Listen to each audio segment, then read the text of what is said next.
My brother stole $30,000 and got me dragged into a crime ring, but I took down their whole empire with one move. It all started 10 years ago. My brother, Danny, came to me in a panic. He was younger than me by 4 years, always the charming, adventurous one. But this time, his charm was replaced with desperation. "Evan, I really need your help," he said, pacing back and forth in my tiny apartment. "I'm in a bad spot." I set my coffee down and gave him my full attention. "What's going on, Danny?" He sat down across from me, burying his face in his hands before looking up with watery eyes. "I took out a loan to start a business, but it didn't work out. Now the bank is after me, and they're threatening legal action. If I can't pay $30,000 by the end of the month, I'm screwed." I leaned back, considering his words. Danny and I had always been close. After our parents passed away when we were teenagers, I took on a protective role. If he needed help, wasn't it my duty to provide it? "How do I know you'll pay me back?" I asked cautiously. "I swear on everything, Evan," he said, leaning forward. "I'll pay you back every cent. Just give me a few months. Please, you're my only hope." Against my better judgment, I agreed. I had just sold my first startup and was sitting on a comfortable sum. $30,000 wouldn't ruin me, but it was still a lot of money to trust to someone with Danny's track record of impulsiveness. I transferred the money that same day. Months turned into years. Danny avoided the topic of repayment like it was the plague. Whenever I brought it up, he had an excuse. "Work's been slow," or "I've been dealing with unexpected bills." Then, 5 years after the loan, he stopped making excuses altogether. When I brought it up during a family gathering, he laughed it off. "Oh, come on, Evan," he said, patting me on the back. "That was ancient history. Why are you still hung up on it?" My jaw dropped. "Danny, it's $30,000. That's not something you just forget about." He shrugged, grabbing another beer. "I'll pay you back someday. Stop being so uptight about it." What stung even more was what came next. Despite his claims of financial hardship, Danny began flaunting a lavish lifestyle online. His social media accounts were filled with pictures of luxury vacations, expensive gadgets, and high-end restaurants. Each post was like a punch to the gut. My $30,000 wasn't going toward survival or rebuilding his life. It was funding his fun. I confronted him after he posted about a 2-week trip to the Maldives. "Danny, we need to talk," I said, calling him late at night. "Can it wait?" he replied, the sound of waves crashing in the background. "I'm kind of busy right now." "No, it can't," I snapped. "How can you afford these trips when you still owe me $30,000? "Jesus, Evan," he groaned. "You really need to get over this. It's just money. You're doing fine without it." "It's my money, Danny. I trusted you." "You're acting like I committed a crime or something," he said, chuckling. That was the last straw. I decided I'd had enough of being the responsible, forgiving brother. Danny's arrogance and entitlement needed to be checked, and I was going to make sure he faced consequences. What I didn't realize at the time was just how deep his deceit ran, and how far I'd have to go to uncover the truth. After that phone call, I couldn't sleep. Danny's words echoed in my mind. "You're acting like I committed a crime." He hadn't just betrayed my trust. He was flaunting it. I opened my laptop and began scrolling through his social media accounts, analyzing every post. There were pictures of him with expensive watches, luxury cars, and private villas. He wasn't just vacationing. He was living a life I couldn't even imagine. Something didn't add up. I knew Danny couldn't afford this lifestyle on his modest salary. It wasn't just the $30,000 he owed me. Where was the money for all this coming from? I started digging. The first clue came from a comment on one of his Instagram posts. Under a picture of Danny posing in front of a sleek sports car, a user had commented, "Big thanks to the team for pulling this deal together. Couldn't have done it without you." The name attached to the comment didn't ring any bells, but a quick search revealed it belonged to a man named Victor Reyes. Victor was the CEO of a company I'd never heard of before, Bright Horizon Solutions. Their website was vague, filled with corporate buzzwords, but no clear explanation of what they actually did. My curiosity deepened when I found Danny listed as an executive consultant on their team page. This was news to me. The last I'd heard, Danny was working a dead-end sales job. I reached out to a friend of mine, Nate, who worked in cybersecurity. He owed me a favor, and I wasn't above cashing it in. Can you look into this company for me? I asked, sending him a link to Bright Horizon Solutions. Sure, Nate replied. What's the story? It's my brother's employer, I explained. Something about it doesn't feel right. Nate promised to dig around and get back to me in a few days. In the meantime, I couldn't sit still. I decided to go straight to the source. The next day, I called Danny. Hey, I said, trying to keep my tone casual. How's work going? Busy as hell, he replied, clearly distracted. You're still with that consulting firm, right? Bright Horizon? Yeah, why? I was just curious, I said.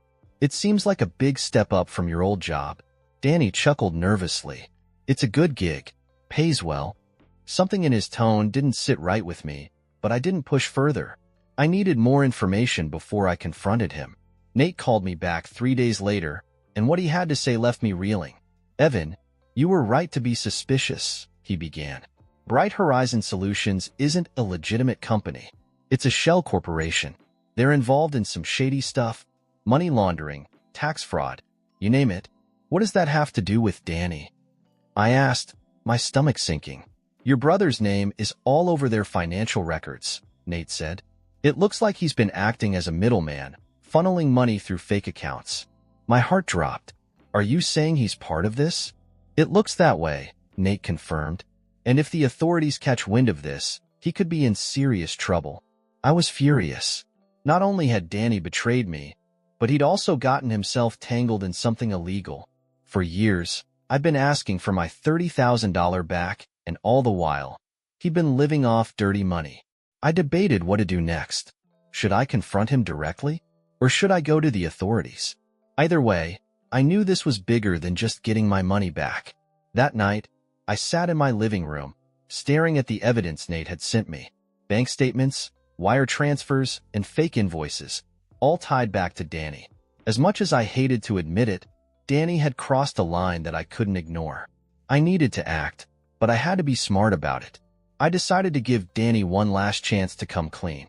I called him the next day and invited him to dinner at my place. Why the sudden invite? He asked, sounding suspicious. I just want to catch up, I said. It's been too long since we've had a proper talk. Fine, he said reluctantly. I'll be there at 8. As I prepared for the dinner, I couldn't shake the feeling that this was the calm before the storm. Danny had no idea what I'd uncovered, and I didn't know how he'd react when confronted. One thing was certain. This wasn't just about the money anymore. The night of our dinner, I felt like a volcano about to erupt. I had spent the entire day going over the evidence Nate had given me, rehearsing what I would say to Danny. But as the clock ticked closer to 8, doubts began to creep in. What if I was wrong? What if confronting him like this would only push him further away? Or worse, make him lash out? At exactly 8:05 p.m., Danny arrived.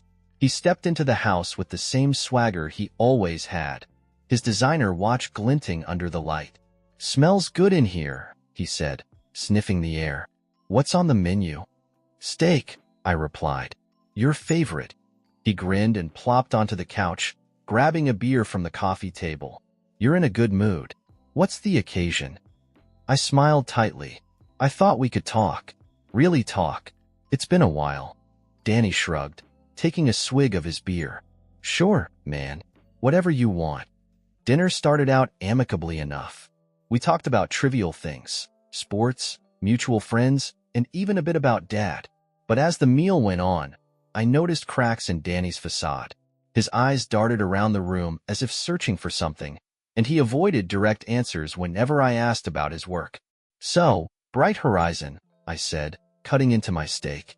It seems like a big step up from what you were doing before. Danny froze for a split second before forcing a smile. Yeah, it's been great. Lucrative, too. Lucrative enough to afford a Lamborghini? I asked, my tone sharper than I intended. Danny laughed nervously. Come on, Evan. Don't be jealous. I worked hard for this. Did you? I asked, leaning forward. Because from what I've seen, it doesn't look like hard work. It looks like fraud. The room fell silent. Danny's fork clattered against his plate as he stared at me, his face pale. "What the hell are you talking about?" he asked, his voice low and defensive. I pulled out my laptop and opened the file Nate had sent me, sliding it across the table. "This. Bank records, fake invoices, wire transfers, all tied to you and Bright Horizon." Danny's face twisted in anger. "You've been snooping on me?" "No, Danny. I've been trying to figure out why my brother, who owes me $30,000, is flaunting wealth he didn't earn. And now I know." He stood up, his chair scraping loudly against the floor. "You don't know anything. You're making assumptions based on hard evidence," I interrupted. "Do you even realize how deep you're in? This isn't just about screwing me over. You're involved in a criminal operation. If the authorities find out, you're done." Danny ran a hand through his hair, pacing the room like a caged animal. "You don't understand," he muttered. "Then explain it to me," I said. "Because from where I'm standing, it looks like you've turned into a crook." "It wasn't supposed to be like this," he said, his voice breaking. I needed a way out. I was drowning in debt, Evan. And then Victor. He offered me a way to make quick money. I didn't know it was illegal at first." "At first," I repeated, my voice cold. "But you knew eventually, didn't you? And instead of stopping, you doubled down." Danny sank back into his chair, his head in his hands. "I didn't have a choice," he whispered. "There's always a choice," I shot back. "You chose to betray me, to steal from people, to break the law. And now you're going to face the consequences." Danny looked up at me, panic etched across his face. "Evan, please. You can't report this. If I go down, so will Victor. And he's not the kind of guy who forgives betrayal." I stared at him, my anger battling with the pity I felt for the broken man in front of me. But then I remembered the vacations, the cars, the lies. Danny hadn't just hurt himself. He'd hurt everyone around him. "I'm giving you a chance," I said finally. "Come clean. Return the money you've stolen, cooperate with the authorities, and maybe, just maybe, you can salvage what's left of your life." "And if I don't?" he asked, his voice barely above a whisper. "Then I'll do it for you," I replied, standing up and walking to the door. "You have 24 hours to decide." As Danny left that night, I couldn't shake the feeling that this was far from over. His parting words echoed in my mind. "You have no idea what you're getting yourself into, Evan. Be careful." The next morning, I woke up to an unfamiliar sound, the loud roar of an engine outside my house. Pulling back the curtain, I saw a black SUV idling at the curb. The tinted windows gave no hint as to who was inside, but my gut told me it wasn't a friendly visit. By the time I stepped outside, the SUV sped off, its tires screeching against the asphalt. I took a deep breath, trying to calm my nerves. It could have been nothing, just a coincidence. But deep down, I knew it wasn't. An hour later, my phone buzzed with a text from an unknown number. "Stay out of it. You're playing a dangerous game." I stared at the message, my pulse quickening. Who had sent it? Victor? One of his associates? Or even Danny, trying to scare me into silence? For a moment, I considered backing off. Maybe Danny was right. Maybe I didn't know what I was getting myself into. But then I thought about everything I'd sacrificed to get here. My savings, my peace of mind, my trust in my own brother. I couldn't just walk away now. I decided to confront Danny. If he was the one behind the threats, I needed to know. Driving to his apartment, I rehearsed what I'd say, trying to keep my emotions in check. But when I arrived, the door was ajar. "Danny?" I called out, stepping inside cautiously. The place was a mess. Furniture overturned, drawers pulled open, papers scattered everywhere. It looked like a hurricane had torn through the room. "Danny!" I shouted again, my voice echoing in the empty space. There was no answer. I called the police to report the break-in, but they were less than helpful. Without signs of forced entry or evidence of a crime, they chalked it up to Danny leaving in a hurry. Frustrated, I decided to search the apartment myself. Among the chaos, I found a crumpled piece of paper with a name scribbled on it, Victor Ruiz. It wasn't much, but it was a lead. Back home, I did some digging. Victor Ruiz wasn't just Danny's boss. He was a notorious businessman with a history of shady dealings. His name appeared in multiple lawsuits and investigations, though none had ever stuck. He had a reputation for making problems disappear, and not in a legal way. The more I read, the clearer it became. Victor wasn't just a con man. He was dangerous. That night, I received another text. Final warning. Drop this now, or you'll regret it. This time, I didn't hesitate. I called Nate. Nate, I need your help, I said, my voice shaking. Danny's in deep with someone named Victor Ruiz. I think he's in danger. And so am I. Victor Ruiz? Nate repeated, his tone grim. Evan, you need to be careful. This guy's bad news. I've heard rumors, extortion, threats, even violence. I can't just walk away, I said.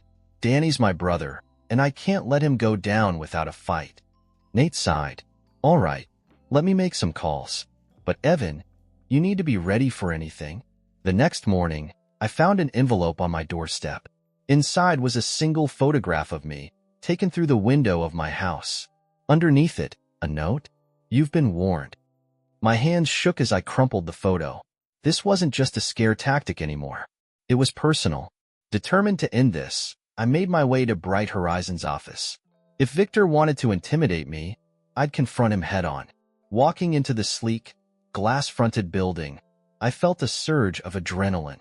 The receptionist looked up, startled, as I approached. I need to speak to Victor Ruiz, I said, my voice firm.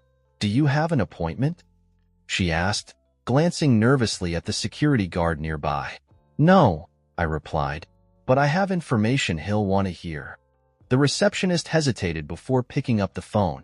Moments later, I was escorted into a plush office where Victor Ruiz himself sat behind a massive mahogany desk. He was exactly as I imagined, charismatic, composed, and utterly intimidating. Well, Victor said, leaning back in his chair. Evan, isn't it? I've heard about you. Then you know why I'm here, I said, trying to mask my fear. Victor smiled coldly.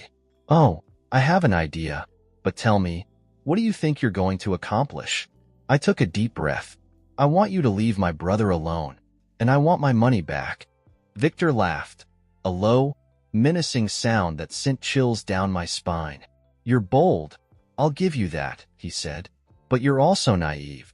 You think this is just about money? Danny made his choices. Now he has to live with them. Or die because of them. I shot back. Victor's smile faded. Careful, Evan. You're treading on thin ice. As I left the office, my mind raced. Victor wasn't going to back down, and neither was I. But for the first time, I realized how high the stakes truly were. Leaving Victor Ruiz's office, I felt the weight of his veiled threats pressing down on me. This wasn't a game anymore. It was a full-blown war. And in wars, someone always loses. When I got home, I found Nate waiting on my porch. His face was grim, his usual calm demeanor replaced by unease. I've been digging, he said without preamble.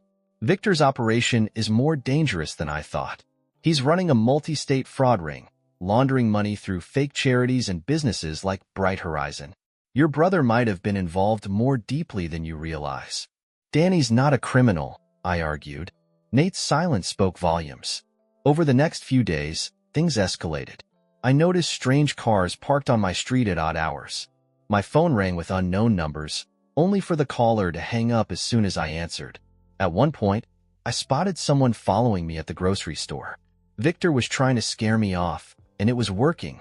Almost. One evening, Nate called me with a breakthrough. I have a friend in law enforcement, he said. They've been building a case against Victor for years. If we can hand them solid evidence tying Danny, or Bright Horizon, to his fraud operations, they might be able to take him down. But that would mean Danny goes down with him, I said, my heart sinking. Not necessarily, Nate replied. If Danny cooperates, he could cut a deal. He'd have to testify, though, and that's a dangerous move. I hesitated. Turning my brother in felt like betrayal. But wasn't it worse to let him drown in Victor's mess? Before I could decide, everything came crashing down. I woke up to the sound of shattering glass. Racing downstairs, I found a brick lying on my living room floor. Attached to it was a note. You don't know when to stop, do you? This is your last warning. Rage boiled in my chest. This wasn't just intimidation anymore. It was an attack on my home, my sanctuary. I called Nate, who arrived within minutes, his face as pale as mine. "We need to end this, Evan," he said firmly, "before someone gets hurt." That night, I called Danny. "I know you're in trouble," I said, skipping the pleasantries. "And I know you're working for Victor Ruiz." Danny's silence confirmed everything. "I'm not here to lecture you," I continued, "but you need to get out while you still can. Victor's going to drag you down with him, and I can't save you if you don't let me help." Danny sighed. "It's not that simple, Evan. I owe Victor more than just money. He's got dirt on me, things that could ruin my life." "Your life's already at risk," I snapped. "This is your chance to make things right. Work with me. Testify against him. It's the only way out." Danny didn't respond immediately. When he finally spoke, his voice was trembling. "All right," he said, "but if this goes south, it's on you." The next week was a whirlwind of secret meetings and frantic planning. Nate's law enforcement contact agreed to meet Danny under strict conditions. They needed a detailed account of Victor's operations, including any documents or emails Danny could provide. Danny, to his credit, delivered. He handed over files that painted a damning picture of Victor's empire: shell companies, fake charities, offshore accounts. It was more than enough to build a case. But it wasn't enough to protect us from Victor's wrath. On the night before Danny's testimony, my house was broken into. I was out meeting Nate when I got the call from a neighbor. By the time I arrived, the police were already there. My living room was trashed, my personal files rifled through, and on the wall, scrawled in red spray paint, were the words, "You've crossed the line." The next morning, Danny disappeared. His phone went straight to voicemail. His apartment was empty, his car abandoned. Panic clawed at my chest as I realized what this meant. Victor had found him. Nate and I spent hours trying to track him down, calling every contact we could think of. But Danny was gone. As night fell, I received a text from an unknown number. "If you want to see your brother alive, come alone." Attached was a location, a warehouse on the outskirts of town. My heart pounded as I read the message. This was a trap, no doubt about it. But I couldn't abandon Danny. I forwarded the text to Nate, along with a simple message: "If I don't make it back, you know where to look." The warehouse was dark and foreboding, its windows boarded up. Inside, the air was thick with the smell of oil and dust. Victor was waiting for me, flanked by two menacing-looking enforcers. And in the center of the room, tied to a chair, was Danny. "You just couldn't leave it alone, could you?" Victor said, his voice cold.